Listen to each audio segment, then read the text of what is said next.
Hello दोस्तों। कैसे हैं आप सभी लोग। आप सभी का स्वागत करता हूं फिर से अपने चैनल पर। जैसा कि आप सभी को पता है, हम AIB 18 की प्रिपरेशन कर रहे हैं। हम दिल्ली जुडिशरी एग्ज़ाम की प्रिपरेशन कर रहे हैं। इसके अलावा आप किसी अदर कॉम्पिटिटिव एग्ज़ाम की भी तैयारी कर रहे हैं तो आपके लिए MCQ की प्रैक्टिस करना काफ़ी इम्पोर्टेंट है। साथ ही मैं उन सभी कैंडिडेट्स का, उन सभी स्टूडेंट्स का, उन सभी व्यक्तियों का धन्यवाद करता हूं जो हमारे साथ जुड़कर अपनी तैयारी कर रहे हैं, जो अभी नए हमारे साथ इस वीडियो के माध्यम से जुड़े हैं। तो उन सभी का मैं तहे दिल से शुक्रिया करता हूं। स्टार्ट करते हैं हमारे सबसे पहले इम्पोर्टेंट क्वेश्चन के बारे में। और आप सभी को ये भी पता होगा कि हमारे मंडे टू फ्राइडे की क्लास में जो है इम्पोर्टेंट MCQ जो है इम्पोर्टेंट बेरेट से कवर करते हैं। और सैटरडे संडे की क्लास में हम 19 बेरेट से क्वेश्चन आपके लिए लेकर आते हैं जो कि महत्वपूर्ण है, जिसमें डिटेल डिस्कशन नहीं होगी। केवल क्वेश्चन और उसका कौन सा सही जवाब है इसके बारे में हम आपको समझाते हैं। तो पहला क्वेश्चन क्या कह रहा है, the duty of an advocate toward his client is detailed out in which role of a Bar Council of India. यानी कि कौन सी पर्टिकुलर सेक्शन है जो इससे डील करती है। हिंदी में इसका क्या अर्थ है समझ लेते हैं। एक वकील का अपने मुवक्किल के प्रति कर्तव्य बार काउंसिल ऑफ इंडिया के किन नियमों में विस्तारित किया गया है। तो कौन से पर्टिकुलर सेक्शंस हैं जो इसके बारे में बात करते हैं। सबसे पहला ऑप्शन क्या कह रहा है, सेक्शन नंबर 33 से लेकर 38 तक, सेक्शन नंबर 11 से 33 तक, सेक्शन नंबर 23 से 27 तक, सेक्शन नंबर 33 से 36 तक। तो इसका जो सही जवाब है वो है हमारा सेकंड ऑप्शन। जब हम बात करते हैं किसी भी वकील के अपने मुवक्किल के प्रति जो कर्तव्य की बात की गई है, वो 11 से लेकर 33 तक के प्रोविजन के अंदर आपको जो है देखने को मिलते हैं। इससे रिलेटेड जो नियम है, बात करते हैं अगले इंपॉर्टेंट क्वेश्चन के बारे में।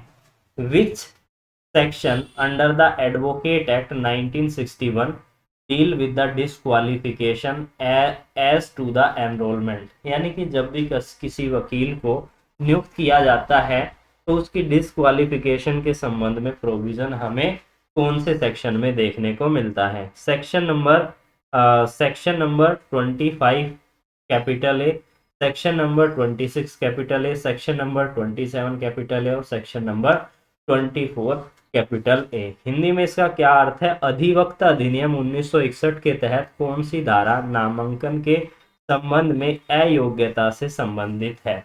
तो जब आप सेक्शन नंबर 24 कैपिटल ए सब सेक्शन 1 को पढ़ेंगे तो आपको इससे रिलेटेड प्रोविजन वहां पर देखने को मिलेगा जहां पर डिस्क्वालिफिकेशन की बात की गई है।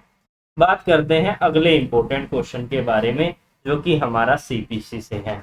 अब ये स्टेटमेंट आपको पढ़ के पता लगानी है कि कौन से सेक्शन से ये डील करता है।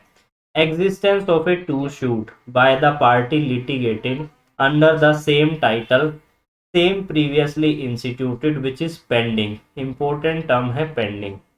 at present and other filed later within a matter in issue and in the subsequent filed suit is directly and substantially in issue in the other, and the relief claim in the subsequent suit can effectively be passed by the court of the previous instance.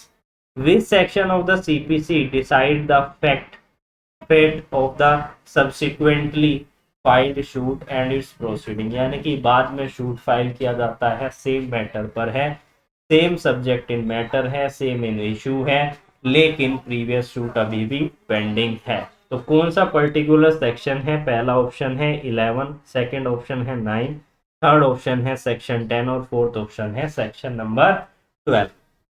तो आप सभी को पता होगा particular section कौन सी है, section 10 जो है इससे डील करता है। हिंदी में यहाँ पर ट्रांसलेशन कर दी गई है, इसको एक बार आप रीड कर लीजिएगा और अच्छे से आपको समझ में आ जाएगा। बात करते हैं अगले इंपॉर्टेंट क्वेश्चन के बारे में। अन attachment before judgement order take away. First option है right to ownership, second option है right to file a suit, third option है power to alienate the property, fourth option है कैपेसिटी ऑफ एग्जीक्यूशन। हिंदी में क्या इसका अर्थ है, निर्णय आदेश से पहले ही कुर्की वापस ले ली गई। कब? पहला है स्वामित्व का अधिकार, दूसरा है मुकदमा दायर करने का अधिकार, तीसरा है संपत्ति को हस्तांतरित करने की शक्ति, फोर्थ ऑप्शन है किसी भी डिग्री के निष्पादन की क्षमता। तो कौन सा इसका पर्टिकुलर आंसर है? मेरे हिसाब से इसका फर्स्ट ऑप्शन ठीक है। आप हमें कमेंट सेक्शन में कमेंट करके बताइए क्या इसका कोई और आंसर भी हो सकता है या नहीं। तो सभी कैंडिडेट से कह रहा हूं, कोई भी कैंडिडेट जिसको पता है कि इसका कोई दूसरा जवाब है और मेरे से गलत हो गया है, तो प्लीज कमेंट सेक्शन में कमेंट करके उसे ठीक कर लीजिएगा और हमें कमेंट कीजिएगा, ताकि दूसरे स्टूडेंट जो है इसको आपके क्वेश्चन, आपके आंसर को देखकर उसे ठीक कर सके। बात करते हैं अगले इंपॉर्टेंट क्वेश्चन के बारे में। Is the unable is the unable subordinate court to obtain in non-appealable case the opinion of the High Court in the absence of a question of law and thereby avoid the commission of an error could not be remedial later on। First option है review, second option है reference, third option है appeal, fourth option है revision. तो कौन सा इसका particular answer बिल्कुल सही होगा? सेकंड ऑप्शन मेरे हिसाब से ठीक है। आप जो है अपना जवाब हमें कमेंट सेक्शन में कमेंट करके बताइएगा क्या ये सही जवाब है या सही जवाब नहीं है। बात करते हैं अगले इंपॉर्टेंट क्वेश्चन के बारे में। क्या कह रहा है? Who decide as to which of the several mode he और she will execute the decree. First option है प्लेंटिव, सेकंड ऑप्शन है कोर्ट, थर्ड ऑप्शन है जजमेंट डेप्टर, फोर्थ ऑप्शन है डिग्री होल्डर। तो कौन सा इसका सही जवाब है? क्या थर्ड ऑप्शन सही है या फिर फोर्थ ऑप्शन सही है? कमेंट सेक्शन में कमेंट करके बताइएगा। ये तो आपको कमेंट करना ही होगा, ये इसका जवाब जो है मैं आपके सामने डिस्कस नहीं करूंगा। बात करते हैं अगले इंपॉर्टेंट क्वेश्चन के बारे में। The provision under CPC that related to a suit by the indigent person, order number 32, order number 33, order number 34, order number 35। तो कौन सा पर्टिकुलर ऑर्डर है जो इंडिजेंट पर्सन के बारे में डील करता है? वह व्यक्ति जिसके पास पर्याप्त धन नहीं है, वो निर्धन व्यक्ति है अपनी कोर्ट की प्रोसीडिंग के संबंध में। तो इसका सेकंड ऑप्शन जो है बिल्कुल सही है, ऑर्डर नंबर 33 से डील करता है। बात करते हैं अगले इंपॉर्टेंट क्वेश्चन के बारे में। क्या कह रहा है इसको समझ लेते हैं और कौन सा इसका बिल्कुल सही जवाब है इसके बारे में डिस्कस करते हैं। क्या कह रहा है? Limitation period prescribe in filing a suit by the mortgagor to receive a possession of immovable property mortgage. तो क्या समय सीमा है? 20 साल, 12 साल, 10 साल या फिर 30 साल। तो कौन सा इसका सही जवाब है? इसका सही जवाब है हमारा फोर्थ ऑप्शन, यानी कि 30 साल। हिंदी में क्या अर्थ है? गिरवी रखी गई अचल संपत्ति का कब्जा वापस पाने के लिए गिरवीकर्ता के द्वारा मुकदमा दायर करने की निर्धारित समय सीमा अवधि क्या होगी? 30 साल होगी। बात करते हैं अगले इंपॉर्टेंट क्वेश्चन के बारे में। Which are the provision under the Indian evidence act that deal with the relevancy of the opinion. जब हम बात करते हैं किसी और व्यक्ति के ओपिनियन की, तो पर्टिकुलर सेक्शन किस सेक्शन में बताया गया है इंडियन एविडेंस एक्ट के? पहला ऑप्शन है 49 और 50, सेकंड ऑप्शन है 23 और 24, थर्ड ऑप्शन है 45 एंड 46, फोर्थ ऑप्शन है 81 और 82।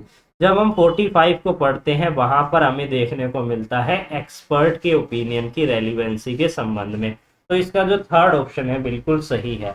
हिंदी में क्या इसका अर्थ है? भारत साक्ष्य अधिनियम 1872 के तहत कौन सा प्रावधान है जो कि विशेषज्ञ की राय को प्रासंगिक से संबंध करता है? प्रासंगिक का यहाँ पर मतलब होता है रेलिवेंसी की बात की गई है, रेलिवेंट है जो कि।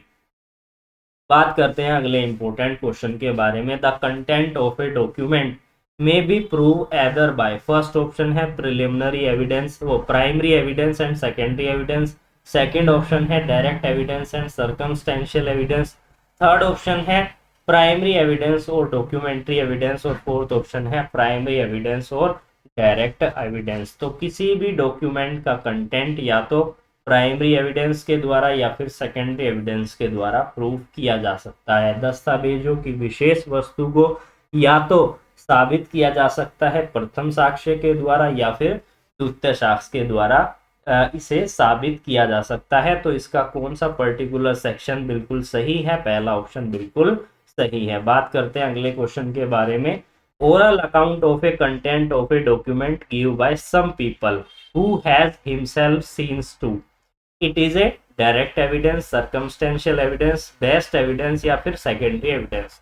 यानी कि कोई भी कंटेंट है, कोई भी डॉक्यूमेंट है, उसको बोलकर कहा जा रहा है, इस रूप में उसका साक्ष्य दिया जा रहा है, तो उसको हम सेकेंडरी एविडेंस कंसीडर करते हैं। किसी भी दस्तावेज की विषय वस्तु को मौखिक रूप से यानी कि बोलकर विवरण किसी भी ऐसे व्यक्ति के द्वारा किया जाता है जिससे इसे वह सव्य देखता है, तो उसे हम क्या कहेंगे? द्वितीय साक्ष्य उसको हम कहेंगे। बात करते हैं अगले इंपॉर्टेंट क्वेश्चन के बारे में। The DNA test can not be revert, खंडन, the conclusion, presumption, envisages under section 2 of the Indian evidence Act, the party can avoid the rigor of such conclusive presumption only by proving non-access which is negative proof it was so held in the case। किस case में held हुआ था? First case के अंदर Sheikh फर्रुखुद्दीन versus Sheikh Mohammad Hussain के case के अंदर ये बात कही गई थी। डीएनए परीक्षण भारत साक्ष्य अधिनियम की धारा 2 के तहत परिकल्पित निर्णायक धारणा का एक खंडन नहीं कर सकता है और पार्टी केवल गैर पहुंच को साबित करके ऐसे निर्णायक अनुसार को कठोरता से बचा सकती है जो कि नकारात्मक प्रमाण है। और यह किस मामले में आयोजित किया गया था? तो यह पहले मामले में आयोजित किया गया था, शेख फर्रुखुद्दीन वर्सेज बेनाम शेख मोहम्मद हसन के केस के अंदर। इसको आपको याद रखना है। बात करते हैं अगले इंपॉर्टेंट क्वेश्चन के बारे में। The statement of a dead person are relevant, section number 32 को तो बिल्कुल आप निचोड़ लीजिए। सेक्शन नंबर 32 के जितने भी क्लोज हैं इन सभी को आप निचोड़ लीजिए, काफी इंपॉर्टेंट है। जब हम बात करते हैं डेड पर्सन की स्टेटमेंट के बारे में, तो वैसे तो ये रिलेवेंट है इस पर्टिकुलर सेक्शन में, यानी कि लेकिन हमारे पास यहाँ पर ऑप्शन केवल यही दिया हुआ है, तो इसलिए इसका थर्ड ऑप्शन जो है बिल्कुल सही जवाब है। तो जब भी आप किसी क्वेश्चन को लेकर कंफ्यूज हो तो उससे रिलेवेंट जो सेक्शन है आपको उस पर टिक करना है ताकि आपका क्वेश्चन सही हो सके। बात करते हैं अगले इंपॉर्टेंट क्वेश्चन के बारे में। क्या कह रहा है इसको समझते हैं। Witness are the eye and ear of the justice, किसने कही थी ये statement? Lord Atkin, Jeremy Bentham, lord Denning और फिलिप्सन। किसने कही थी? ये कही गई थी ये स्टेटमेंट जेरमी बेंथम के द्वारा। तो सेकंड ऑप्शन इसका सही जवाब है। बात करते हैं अगले इंपॉर्टेंट क्वेश्चन के बारे में। Compliance is unworthy of credit unless he is corroborated in the material particular, यानी कि कोई भी अगर साथी है किसी भी एक्यूज का, उसने कोई साक्ष्य दिया है तो वो रिलीवेंट नहीं माना जाएगा, वो अनवर्थी क्रेडिट किया जाएगा जब तक कि और जो एविडेंस है उसके साथ जोड़ ना दिए जाए। तो ये क्या बात कहता है? ये हमारा क्वेश्चन है। मैंने पहले एक और क्वेश्चन की आपसे बात की थी और ये दूसरा क्वेश्चन है जो आपको बताना है।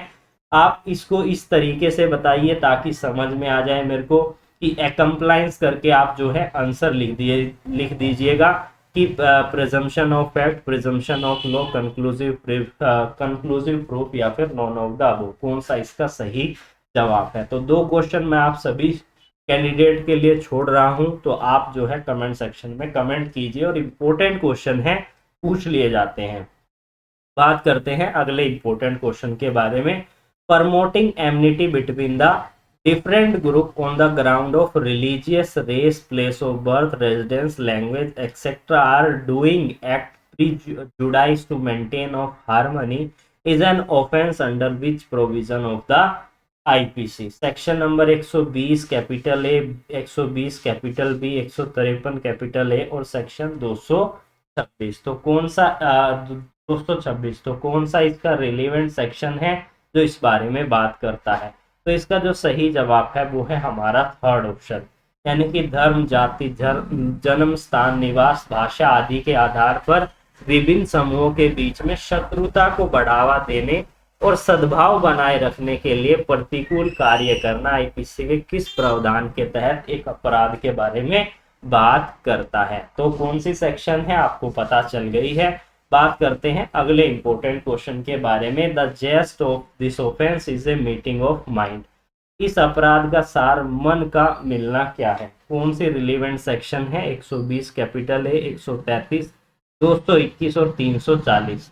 तो 120 बी इससे रिलेट करती है, जो कि हमारी किसके बारे में बात करती है, षड्यंत्र के बारे में, क्रिमिनल कॉन्स्पिरेसी की बात करती है। बात करते हैं अगले इंपॉर्टेंट क्वेश्चन के बारे में। A place a man with A fire arm at outside of a building and tell B that they will be fire at B. If B attempt to leave the building, what is the offense commit by the A? काफी important है और repeated question है, हर बार जो है 2-3 बार तो पूछा ही गया है। डीजीएस में भी पूछा गया है, कुछ सिंपल क्वेश्चन भी पूछ लिए जाते हैं। एआईबी के लिए तो most of the most important question है और रिपीटेड क्वेश्चन है, पूछा जाता है। कौन सा इसका सही जवाब है, हमारा पहला ऑप्शन, यानी कि रॉन्गफुल कन्फाइनमेंट। ए एक इमारत के एक इमारत के, जस्ट वेट, 1 मिनट रुकिए, 1 मिनट। हाँ, ए एक इमारत के ओरलैंड पर अग्नि शस्त्र, यानी कि काफी ज्यादा हिंदी का इस्तेमाल किया गया है, के रूप में पुरुष को रखता है और वो बी से कहता है कि बी यदि यदि इमारत को छोड़ने का प्रयास करता है तो तुम्हें उस पर गोली चला देनी है। यानी कि यहाँ पर कन्फाइनमेंट की बात की गई है, किसी भी व्यक्ति को एक ही जगह पर रोक देना, उसे निकलने ना देना, तो कन्फाइनमेंट की बात करता है। अगर उसे यहाँ पर, ये एक रास्ता है, यहाँ पर कूड़ा डाल दिया है, लेकिन यहाँ से निकलने का रास्ता है, फिर भी ये जो है उसे रोक रहा है, या फिर इस साइड से रास्ता बंद है, इस साइड से निकल सकता है, तो ये आएगा हमारा रॉन्गफुल रेस्ट्रेन के अंदर। तो इसको भी आपको ध्यान में रखना है, काफी इंपॉर्टेंट क्वेश्चन है, बिल्कुल भी भूलना नहीं है। बात करते हैं अगले इंपॉर्टेंट क्वेश्चन के बारे में। अडल्ट्रेशन ऑफ ए फूड और drink intended for a sale is punishable under 272, 227, 272, 277, 273। तो पर्टिकुलर सेक्शन कौन सा है, 272 इससे डील करता है। बिक्री के लिए इच्छुक भोजन या फिर पेय में मिलावट करना दंडनीय होगा। इस पर्टिकुलर सेक्शन के अंदर सेक्शन नंबर 272 ऑफ आईपीसी। बात करते हैं अगले क्वेश्चन के बारे में। Voluntary causing grievous hurt to deter public servant from his duty. अगर किसी भी लोक सेवक को उसके कर्तव्य में बाधा उत्पन्न की जा रही है और ऐसे में उसे वॉलंटरली कॉजिंग ग्रीवियस हर्ट किया जा रहा है, तो ये किस प्रवृत्ति का अपराध है। तो ये कॉग्निजेबल नेचर का है और नॉन बेलेबल ऑफेंस है। तो इसका फर्स्ट ऑप्शन जो है बिल्कुल सही जवाब है। बात करते हैं अगले क्वेश्चन के बारे में। The first constitutional amendment was enacted इन 1950, 1951, 1967, 1975। कब किया गया था, 1951 के अंदर। तो इसका पहला, सेकंड ऑप्शन जो है बिल्कुल इसका सही जवाब है। बात करते हैं अगले क्वेश्चन के बारे में। A landmark habeas corpus petition was filed during the emergency. किस केस से संबंधित है, एडीएम जबलपुर वर्सेस शिवकांत शुक्ला के केस से, यानी कि आपातकाल के दौरान एक ऐतिहासिक बंदी प्रत्यक्षीकरण, हिंदी में इसे कहते हैं, हैबियस कॉर्पस को याचिका दायर की गई थी। किस केस के अंदर दायर की गई थी, एडीएम जबलपुर बेनाम शिवकांत शुक्ला के केस के अंदर। बात करते हैं अगले इंपॉर्टेंट क्वेश्चन के बारे में। The convention of climate change was outcome of, किससे, हमारी लास्ट वाले कॉन्फ्रेंस से, रियो डी जेनेरो कॉन्फ्रेंस से। तो इसका फोर्थ ऑप्शन जो है बिल्कुल इसका सही जवाब है। बात करते हैं अगले इंपॉर्टेंट क्वेश्चन के बारे में। Who is the protected workman. पहला ऑप्शन है workman give a public protection during the labour strike. Second option है workman protect by the insurance coverage.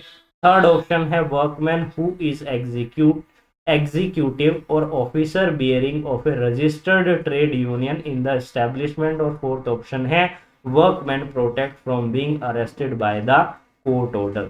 संरक्षित कर्मकार को कौन होता है? प्रोटेक्टेड वर्कमैन कौन होता है? पहला ऑप्शन है, हिंदी में भी पढ़ लेते हैं ताकि आपको और अच्छे से समझ में आ जाए। मजदूरों की हड़ताल के दौरान मजदूरों को पुलिस संरक्षण दिया जाना। सेकंड ऑप्शन है कर्मकार बीमा कवरेज द्वारा संरक्षण, या फिर कर्मकार जो कि प्रतिष्ठान में पंजीकृत ट्रेड यूनियन का कार्यकारी या फिर पदाधिकारी है। फोर्थ ऑप्शन है अदालत के आदेश से कर्मचारी को गिरफ्तार होने से बचाया गया, क्या उसको हम कहेंगे प्रोटेक्टेड वर्कमैन? इसको कहेंगे, जो कि हमारा थर्ड ऑप्शन है, कर्मचारी जो कि प्रतिष्ठान में पंजीकृत यानी कि रजिस्टर्ड ट्रेड यूनियन का कार्यकारी या पदाधिकारी है, उसको कहेंगे। बात करते हैं अगले इंपॉर्टेंट क्वेश्चन के बारे में। A trademark is a visual symbol applied to the article of a commerce with view to distinguish the article from other. It is a form of word, device, label या फिर all of the above। तो कौन सा इसका सही जवाब है? हमारा लास्ट ऑप्शन, इन सभी को जो है शामिल किया गया है। बात करते हैं अगले क्वेश्चन के बारे में। The Indian legal system has evolve a new technique of alternative dispute resolution which is popularly known as a lok adalat.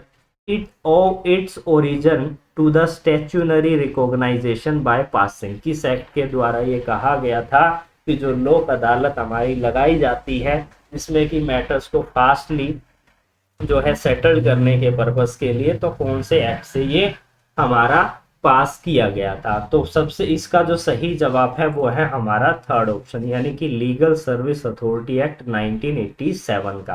बात करते हैं अगले क्वेश्चन के बारे में। शाह बानो केस किससे डील करता है? जो बात करता है एक मुस्लिम वुमेन थी जिसका डिवोर्स हुआ था, बाय मेंटेनेंस से संबंधित है। Maintenance of divorce Muslim women से रिलेटेड है शाह बानो का केस, इसको आपको जो है याद रखना है। तो अब चलते हैं अगले क्वेश्चन के बारे में। Who can move A PIL in the high court and the supreme court? कौन फाइल कर सकता है? कौन फाइल कर सकता है? कोई भी व्यक्ति, कोई भी NGO, group of rich person who has no public interest, या फिर all of the above. Third question है जो मैं आपके लिए छोड़ रहा हूं, इंपॉर्टेंट क्वेश्चन है, थोड़ा सा आप रिसर्च कीजिएगा। बात करते हैं अगले क्वेश्चन के बारे में। Doctrine of pleasure apply to legislative, civil servant, जज या फिर कैबिनेट मिनिस्टर? सही जवाब क्या है इसका? Second option. बात करते हैं अगले इंपॉर्टेंट क्वेश्चन के बारे में। Article of a company can be altered by, first option है director of the company, second option है the official of the company, third option है shareholder by passing and ordinary resolution, और fourth option है shareholder by passing a special resolution. तो कौन सा resolution pass किया जाएगा और किसके द्वारा पास किया जाएगा? तो शेयर होल्डर्स के द्वारा रेजोल्यूशन पास करके जो है कंपनी के आर्टिकल में परिवर्तन किया जा सकता है, बदलाव किया जा सकता है। बात करते हैं अगले क्वेश्चन के बारे में। Under section 320 capital A of CRPC, जो कि ये बताता है कि किस तरीके के ऑफेंस को कंपाउंडेबल, नॉन कंपाउंडेबल बताया गया है। For the criminal intimidation which section of IPC applicable? जब हम बात करते हैं पर्टिकुलर क्रिमिनल इंटिमिडेशन की, तो ये किससे डील करता है? यानी कि आपराधिक धमकी देना। तो ये हमारा डील करता है कौन से सेक्शन से? 506 से। आप सभी को पता होगा, आप सभी ने इसके बारे में पढ़ा होगा। बात करते हैं अगले क्वेश्चन के बारे में। कुछ क्वेश्चन बच गए हैं, उसके बाद आपको जो है समझ में आ जाएगा कि कौन कौन से क्वेश्चन हमने जो है डिस्कस कर लिए हैं। विच of the following is an innovative form of alternative dispute resolution machine? सबसे पहला है बार काउंसिल ऑफ इंडिया, सेकंड है इलेक्शन कमीशन, थर्ड है कंट्रोलर एंड ऑडिटर जनरल, और फोर्थ है लोक अदालत। अभी हमने प्रीवियसली अभी इस क्वेश्चन को डिस्कस किया था, अगर आप ध्यान से सुन रहे होंगे तो आपको इसका सही जवाब पता होगा। इसका सही जवाब है हमारा फोर्थ ऑप्शन। बात करते हैं अगले इंपॉर्टेंट क्वेश्चन के बारे में। क्या कह रहा है इसको समझ लेते हैं। under section 18 of Land Acquisition Act 1894, which of the following officer can empowered to refer the matter to the court of तहसीलदार, सब कलेक्टर, डिप्टी कलेक्टर या कलेक्टर या फिर कलेक्टर को। तो इसका सही जवाब कौन सा है ये आपको इस सेक्शन को पढ़कर पता चलेगा, वो है हमारा फोर्थ ऑप्शन कलेक्टर को। भूमि अधिग्रहण अधिनियम 1894 की धारा 18 के तहत निम्नलिखित में से किस अधिकारी को मामला न्यायालय में भेजने का अधिकार है, तो किसको है, कलेक्टर को है। बात करते हैं अगले इंपॉर्टेंट क्वेश्चन के बारे में। क्या कह रहा है, a marriage with a women before completing of her इद्दत period is irregular, void, voidable. तो इरेगुलर होगी, तो इसका फर्स्ट ऑप्शन जो है बिल्कुल सही जवाब है। बात करते हैं आज की इस वीडियो के लास्ट क्वेश्चन के बारे में। Who is prevent from beginning testify under section 118 of the Indian evidence Act. First option है lunatic who can not understand the question put upon him, जो उस पर क्वेश्चन पुट किया गया है उसे समझने में वो असमर्थ है। एक्स्ट्रा और ओल्ड एज पर्सन है who can not give his rational answer to the question, ज़्यादा एज का है या फिर टेंडर एज का है, काफ़ी कम एज का है person who can not give a rational answer to the question. तो आप सभी को पता चल गया, इसका फोर्थ ऑप्शन बिल्कुल सही जवाब है। आई होप आपको वीडियो अच्छी लगी होगी। कभी कभी बीच में हिंदी ट्रांसलेशन में दिक्कत हो जाती है, वर्ड थोड़े ज़्यादा डिफिकल्ट हो जाते हैं, तो हो ही जाती है। आई होप आपको वीडियो अच्छी लगी होगी। फिर से मिलेंगे नई वीडियो के साथ।